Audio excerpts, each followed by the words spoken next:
Good morning Chhattisgarh. मैं हूं आपके साथ योगिता वाजपेयी। इस बुलेटिन में आपको मिलेगा छत्तीसगढ़ की हर खबर का अपडेट, लेकिन उससे पहले नजर हेडलाइंस पर। सीएम विष्णुदेव साय का आज जनदर्शन कार्यक्रम। मुख्यमंत्री निवास में आमजनों से करेंगे मुलाकात, जनता से संवाद कर सुनेंगे उनकी समस्याएं। रेल मंत्री अश्विनी वैष्णव से मिले राजनांदगांव सांसद संतोष पांडे। डोंगरगढ़ में रेलवे स्टॉप कटौती को लेकर सौंपा पत्र। रेलवे स्टेशन के विकास को लेकर भी की गई चर्चा। आज रायपुर में प्रदेश स्तरीय मुस्लिम महासभा की बैठक। देश प्रदेश में समाज के लोगों के साथ हुई घटनाओं पर होगा मंथन। रायपुर के उरला सामुदायिक स्वास्थ्य केंद्र में 2 बच्चों की मौत मामले में बड़ा एक्शन। एक डॉक्टर बर्खास्त, दूसरे को किया गया निलंबित। भिलाई के युवक को पुणे में बनाया गया बंधक। आरोपियों ने जान से मारने की धमकी देकर मांगी फिरौती। 50,000 रुपए लेने के बाद 2.5 लाख और मांगे। बारबाडोस से भारत लौटी world champion team India. Delhi airport पर भव्य स्वागत। सुबह 11 बजे पीएम के साथ करेंगे ब्रेकफास्ट। शाम में मुंबई में होगा विक्ट्री परेड।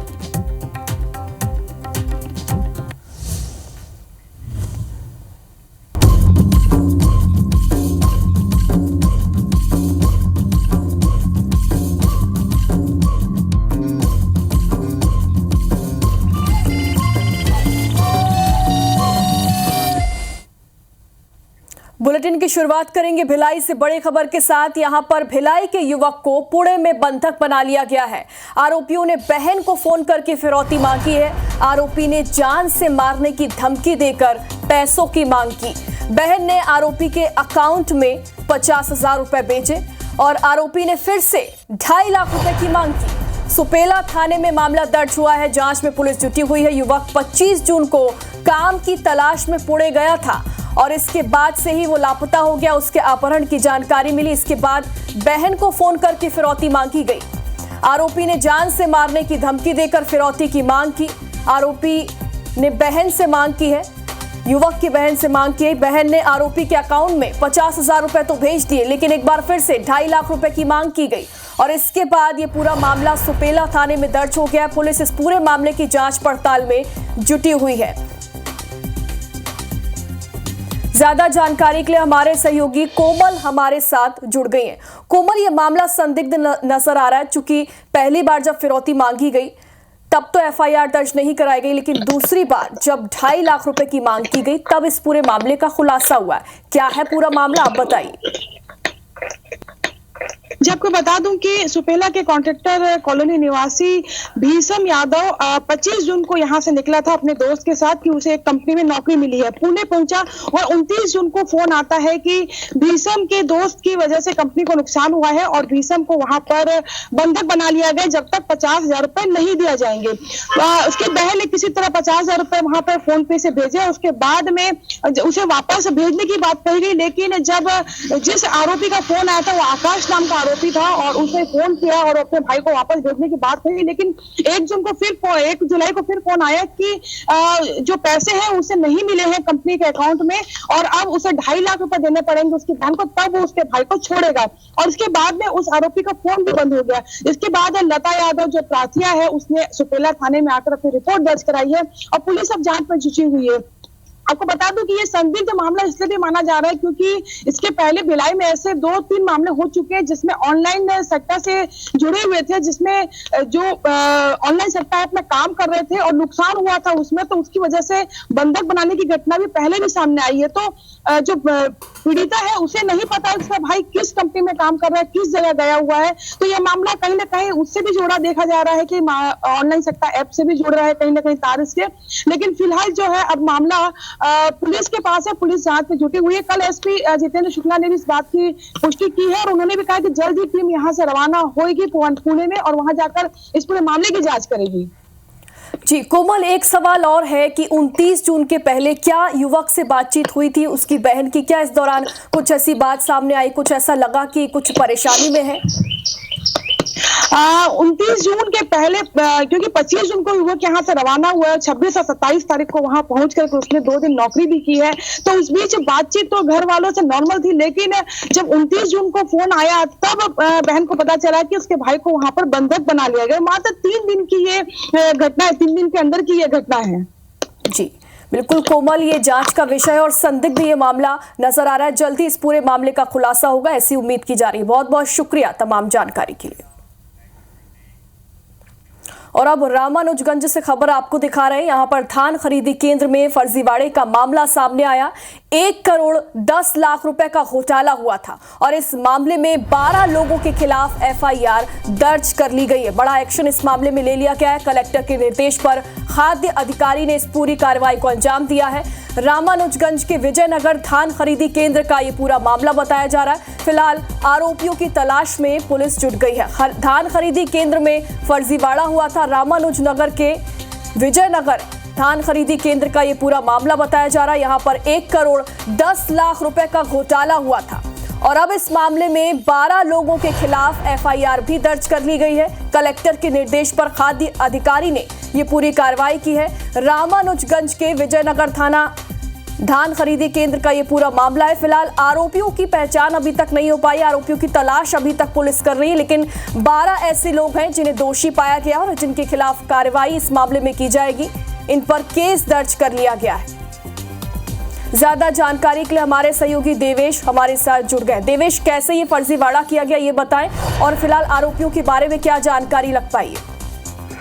जी बिल्कुल बताना चाहूंगा। ये रामानुजगंज के विजयनगर धान खरीदी केंद्र का मामला है। यहाँ पे 1 करोड़ 14 लाख रुपए के धान की फर्जीवाड़ा किया गया है और बताना चाहूंगा जांच में ये बात सामने आई है कि कुल 12 ऐसे लोग हैं जिन्होंने इस फर्जीवाड़े को अंजाम दिया है और सहायक पंजीयक और खाद्य अधिकारी ने कलेक्टर के निर्देश पर जाकर के थाने में विधिवत इन लोगों के खिलाफ FIR दर्ज कराई है।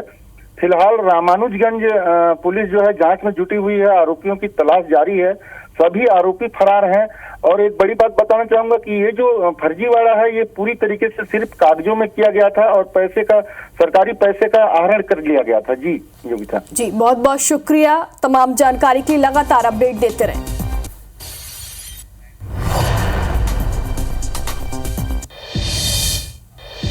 और इधर रामानुजगंज में ही IBC 24 की खबर का बड़ा असर देखने को मिला है। खबर दिखाने के बाद वन विभाग एक्शन मोड में आया और जंगल से काटी गई खैर की लकड़ियों को जब्त कर लिया गया है।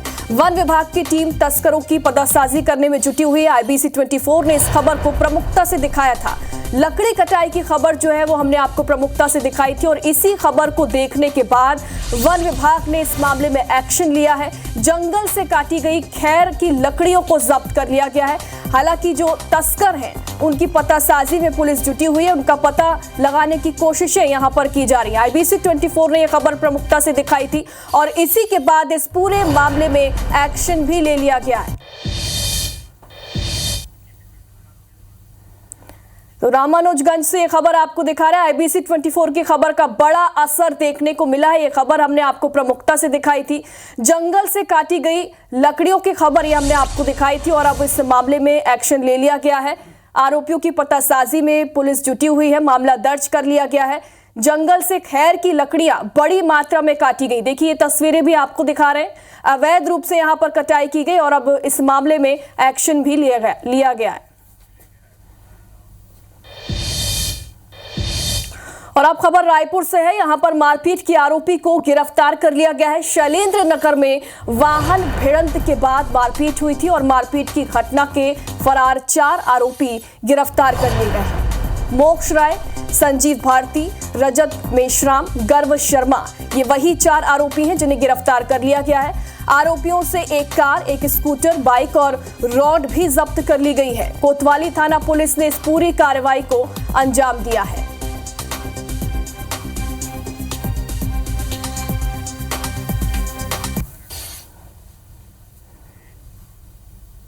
और अब अंबिकापुर से सड़क हादसे की खबर आपको दिखा रहे हैं। सामने से आ रही ट्रक के नीचे बाइक घुस गई और इस हादसे में बाइक सवार 2 युवकों की मौत हो गई है। नेशनल हाईवे 130 पर अलकापुरी के पास यह हादसा हुआ है। मृतक युवकों की पहचान अभी तक नहीं हो पाई है। इस पूरे मामले की जांच पड़ताल की जा रही है। देर रात उदयपुर थाना क्षेत्र का ये पूरा मामला बताया जा रहा है। देखिए, सीसीटीवी फुटेज भी सामने आया है। नेशनल हाईवे 130 की तस्वीरें आपको दिखा रहे हैं। अलकापुरी के पास ये पूरा हादसा हुआ है। तेज रफ्तार जो बाइक है वो अचानक ट्रक के नीचे घुस गई और इस हादसे में 2 लोगों की मौत हो गई। उदयपुर थाना क्षेत्र का ये पूरा मामला बताया जा रहा है। देखिए, तस्वीरों में साफ तौर पर देख सकते हैं, तेज रफ्तार बाइक अचानक ट्रक के नीचे घुस गई। 2 लोगों की इसमें मौत हो गई है। फिलहाल पुलिस इस पूरे मामले की जांच पड़ताल में जुट गई है।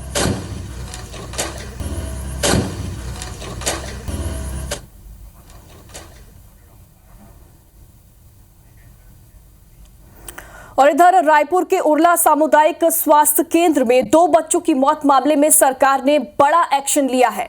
IBC 24 पर खबर दिखाए जाने के बाद स्वास्थ्य मंत्री श्याम बिहारी जायसवाल ने इस पूरे मामले में संज्ञान लिया और कड़ी कार्रवाई के निर्देश दे दिए थे। इसके बाद डॉक्टर पूनम सरकार को बर्खास्त कर दिया गया है और साथ ही प्रभारी डॉक्टर सुनील साहू को भी निलंबित कर दिया गया है। 2 बच्चों की मौत के इस मामले में महिला डॉक्टर और नर्सिंग स्टाफ की लापरवाही सामने आई थी और इसके साथ ही यहां डिलीवरी के नाम पर रिश्वत लेने और प्रसूताओं के भोजन में घपले का मामला भी उजागर हुआ था और इसके बाद इस पूरे मामले में एक्शन भी ले लिया गया है। 2 बच्चों की मौत के मामले में ये पूरा एक्शन लिया गया है। कड़ी कार्रवाई के निर्देश इस मामले में दिए गए थे और अब एक्शन भी इस मामले में ले लिया गया।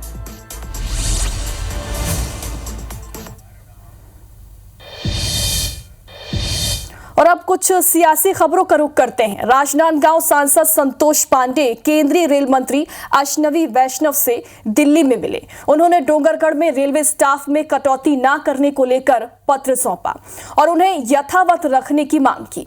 इस दौरान सांसद ने डोंगरगढ़ में रेलवे के विकास को लेकर सार्थक चर्चा की। सांसद ने कहा कि डोंगरगढ़ एक धार्मिक नगरी के साथ छत्तीसगढ़ का प्रमुख पर्यटन केंद्र है। यहाँ केंद्र सरकार की बहुप्रतीक्षित प्रसाद योजना का काम जारी है और यहां की आर्थिक स्थिति में रेलवे का बहुत बड़ा सहारा है और ऐसे में रेलवे स्टाफ कम किए जाने पर व्यापारियों को भी नुकसान होगा।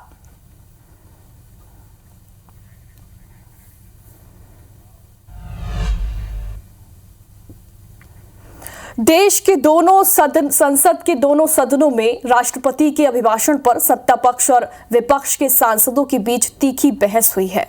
इस बीच दोनों सदनों में छत्तीसगढ़ के कांग्रेस सरकार के कार्यकाल में हुए घोटालों का भी जिक्र हुआ। राज्यसभा में अपने संबोधन में प्रधानमंत्री नरेंद्र मोदी ने कहा कि विपक्षी पार्टियों का दोहरा रवैया देश देख रहा है। उन्होंने कहा कि छत्तीसगढ़ में कांग्रेस सरकार की मुख्यमंत्री के साथ शराब घोटाले से जुड़ा तब आम आदमी पार्टी इसी मुख्यमंत्री की गिरफ्तारी के लिए चीख चीख कर धरना प्रदर्शन करती थी और केंद्रीय एजेंसियों से जांच की मांग करती थी। 2 दिन पहले राजनांदगांव सांसद ने महादेव सट्टा ऐप को लेकर भूपेश बघेल पर निशाना भी साधा था। भ्रष्टाचार करे आप,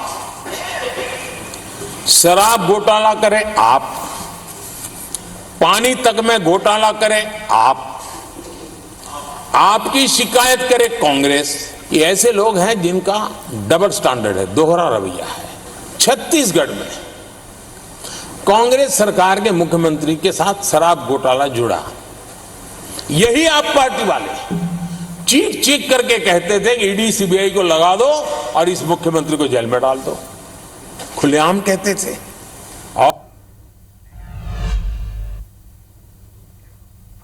ऑनलाइन सट्टा ऐप मामले में दुर्ग पुलिस ने बुधवार को एक बड़ा खुलासा किया। रायपुर के शंकर नगर में मंगलवार को रेड मारकर दुर्ग की क्राइम ब्रांच ने हवाला के 3 कारोबारियों को गिरफ्तार किया। आरोपी रायपुर के शंकर नगर में ऑफिस खोलकर हवाला के कारोबार को अंजाम दे रहे थे। कार्रवाई से पहले पुलिस टीम ने रेकी की और इसके बाद रेड मारी। आरोपियों के पास से पुलिस ने 80 लाख रुपए सहित नोट गिनने की मशीन भी बरामद की है। दुर्ग एसपी जितेंद्र शुक्ला ने कहा कि ये हवाला कारोबारी 1, 2, 5, 10 और 20 रुपए के नोटों का टोकन बनाकर पासवर्ड के रूप में उपयोग करते थे और पुलिस पूरे नेटवर्क के आखिरी छोर तक भी पहुंचने की कोशिश में अब जुटी हुई है। शुक्रवार को यहाँ पे हमने 2 आरोपियों को पकड़ा था, जिनसे हमें ये पता चला कि वो रायपुर में उस ऑफिस में छापा मार के कल 3 लड़कों को पकड़ा और उनके पास से करीब 80 लाख रुपए और 3 पैसे गिनने की मशीन और 3 मोबाइल और बाकी सारा कच्चे में हिसाब किताब रखते हुए जो कागज डॉक्यूमेंट्स हैं वो पकड़े गए हैं। उन लोगों से जांच पड़ताल करने पे, पूछताछ करने पे आगे भी इसके लिंक निकल रहे हैं। और अगली खबर भी दुर्ग से है, जहां वैशाली नगर विधायक रिकेश सेन ने पूर्व मंत्री ताम्रध्वज साहू के बंगले में जबरन कब्जा कर लिया, जिससे टकराव की स्थिति बन गई है। हालांकि इस पूरे मामले में रिकेश सेन कहीं सामने नहीं आए, लेकिन उनके समर्थक उनके नाम का नारा लगाते रहे। दरअसल भिलाई स्टील प्लांट के सेक्टर 9 स्थित एक बंगले को तत्कालीन सांसद ताम्रध्वज साहू के नाम पर अलॉट किया गया था, जिस पर वे संसद के बाद विधायक मंत्री रहते हुए भी काबिज रहे और इसका विधिवत रूप से किराया भी बीएसपी को अदा करते रहे। लेकिन फिल्मी अंदाज में वैशाली नगर के विधायक रिकेश सेन के समर्थकों ने ताला तोड़कर अंदर प्रवेश कर लिया और बंगले के बाहर रिकेश सेन के नाम का बोर्ड भी लगा दिया। इधर इस पूरे मामले में सियासत भी गर्मा गई है। पूर्व गृह मंत्री ताम्रध्वज साहू ने इस कृत्य को अनुचित करार दिया है। मुझे भी ये उचित नहीं लगा, क्योंकि भिलाई स्टील प्लांट के द्वारा जनप्रतिनिधियों को, अधिकारियों को बहुत सारे मकान आवंटित किए गए हैं, तो मुझे जो मकान बंटित है उस पर क्यों कार्यवाही की जा रही है? मुझे किसी भी प्रकार की नोटिस नहीं दी गई है। अभी तक मेरे हाथ में कोई जानकारी नहीं है। जिस तरह से नोटिस ज्यादा जानकारी के लिए हमारे सहयोगी आकाश राव हमारे साथ जुड़ गए। आकाश, जैसे कि मामला हम अपने दर्शकों को बता रहे हैं, जबरन कब्जा कर लिया गया, क्या अभी तक रिकेश सेन का कोई पक्ष इस मामले में सामने आया है? बिल्कुल, जिस तरीके से हमारी लगातार ये बात चलते रही, जो बंगले को लेकर के जो आरोप प्रत्यारोप लग रहे हैं, जिस तरीके से रिकेश सेन जो विधायक है वैशाली नगर के, उनके समर्थकों ने जो है ताला तोड़ करके सेक्टर 9 का जो बंगला है वहां पर उन्होंने कब्जा कर लिया है। एक बात ये भी सामने आई है कि जिस तरीके से ये बंगला जो है वर्ष 2014 में जब ताम्रध्वज साहू सांसद हुआ करते थे, तब भिलाई स्टील प्लांट ने आवंटित किया था और ऐसे में वे सांसद भी रहे और उसके बाद वो गृह मंत्री जैसे पोस्ट पर भी रहे और उसके बाद भी आज भी उनके कब्जे पे, उन्होंने बताया है कि ये जो बंगला है उनके कब्जे पे रहा है। और जिस तरीके से एक नोटिस चस्पा उनके बंगले पे किया गया था, जो सेक्टर 9 का बंगला है, उसमें साफ तौर पे लिखा हुआ है कि वो 22 तारीख को जो है प्रेषित किया गया है जो भिलाई स्टील प्लांट के द्वारा और 28 तारीख को वहां के कर्मचारी ने उसको ग्रहण किया है। और जो चस्पा हुआ है उसमें साफ तौर पे लिखा हुआ है कि अब जो बंगला है, जो उक्त बंगला है, वो रिकेश सेन विधायक के नाम पर आवंटित हो चुका है। उसको लेकर के लगातार जो नोटिस जारी भिलाई स्टील प्लांट के द्वारा की गई थी, ऐसा कहना है, और वो नोटिस जो है वो जो पूर्व गृह मंत्री है उनको नहीं प्राप्त हुआ। ऐसे में उनके समर्थक जो रिकेश सेन के समर्थक है, कल पहुंचे और उन्होंने ताला तोड़ करके जो घर में प्रवेश किया, गृह प्रवेश का कार्यक्रम भी हो गया है। और ऐसे में रिकेश सेन का बयान अब तक सामने नहीं आया है, लेकिन साफ तौर पर पूर्व गृह मंत्री ने इस बात को अनुचित करार दिया है और उन्होंने कहा है कि मेरे पास किसी प्रकार कोई नोटिस नहीं आया जिसका मैं जवाब दे पाता और आज भी बंगला मेरे कब्जे में है। तो इस प्रकार से ये राजनीतिक गरमाई हुई है। लगातार जो पूर्व गृह मंत्री है वो इस बात को सेल और जो पुलिस अधीक्षक है, जिस तरीके से बलात् प्रयास प्रवेश किया गया है उनके कब्जे वाले बंगले से, तो वो जो है पुलिस अधीक्षक एसपी से और जो सेल के सीओ हैं, जो भिलाई स्टील प्लांट के सीओ हैं, उनसे मुलाकात करने के बाद इस बात को और आगे रखेंगे। जी बिल्कुल आकाश, देखने वाली बात होगी कि ये बंगले की लड़ाई जो है, यहाँ पर जो टकराव की स्थिति बन गई, इसके बाद क्या कार्रवाई इस मामले में होती। बहुत बहुत शुक्रिया तमाम जानकारी के लिए।